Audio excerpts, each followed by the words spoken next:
One of my diabetic patients stopped taking soda and switched to fruit juice, which is a good thing. He also started eating only brown bread and dropped a white bread. He considered granola bars because they looked healthier and replaced full-fat yogurt with natural low-fat yogurt. Unfortunately, blood sugars still remained unstable. For many people living with diabetes, this can be really frustrating. Most foods marketed as healthy may silently worsen insulin resistance, disrupt glucose control, and increase the risk of long-term metabolic complications. Ultra-processed foods may disrupt insulin sensitivity despite marketing claims that label them as healthy in most supermarkets.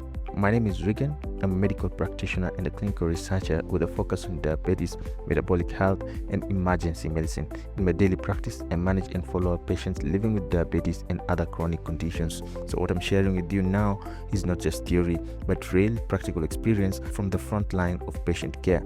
If you're serious about understanding your health, preventing disease, and practicing smarter medicine, please hit the subscribe button now and join this community. Let's get into it after the short introduction.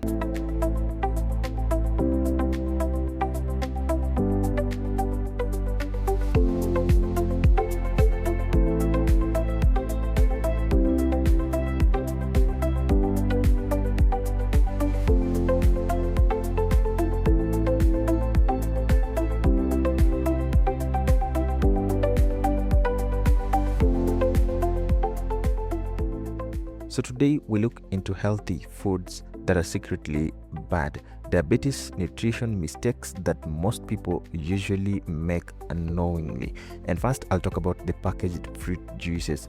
If you replace soda with fruit juices such as Minute Maid, Pick and Peel, mixed fruit blends, and other processed juices, you are at a very high risk of destabilizing your blood sugar control. Why? Because processed juices usually have much of their natural fiber removed during processing, and this makes their sugars more easily absorbed, and that increases the risk of blood sugar spikes. Instead, you should consider natural fruits like apples, oranges, pawpaws, and avocados because their fiber still remains intact and that slows glucose absorption. Whole fruits are associated with lower risk of diabetes. The other healthy food that could be secretly bad if misused is brown bread. Although brown bread is better than white bread, it does not automatically translate to healthy. Consequently, consumption should not be overdone. Most modern brands marketed as brown breads have minimal fiber due to overprocessing, added sugars, and refined wheat flour that is also used in their processing. So 100% whole grain, high fiber labeled brown breads should be preferred because of course they're better, but must still not be overconsumed because they're carbs, and overconsuming carbohydrates still pose a risk of insulin resistance, especially for those living sedentarily. Let's also talk about low-fat yogurt.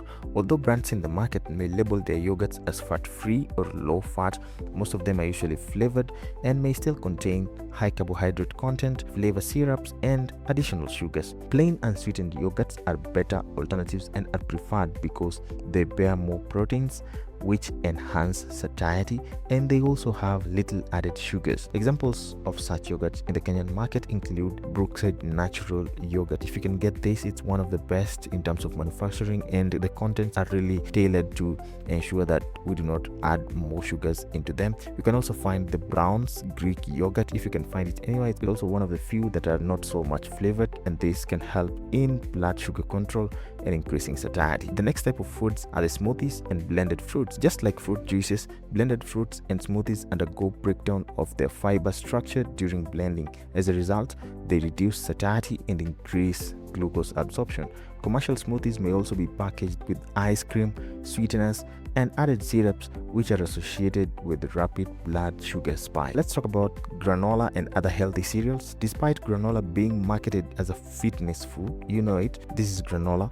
Most of them are usually sugar coated and sweetened with cornflakes, as you can see, and sometimes they're flavored as well. Instead, you can prefer whole grain meals, high fiber content, and low sugar cereals because they improve blood sugar control better than the refined sugar that we find in granola. Let's talk about fruits, and we'll talk about some fruits and dried fruits. Although fruits have vitamins, fiber, and antioxidants, some have significantly higher glycemic loads than others. Examples of fruits with higher glycemic loads are such as sweet bananas, ripe bananas, watermelons, grapes, and pineapples. because they can raise blood sugar quickly. This is especially if eaten in large portions. We can prefer taking them when insulin sensitivity is high, like in the morning. We talked about this in the circadian rhythm.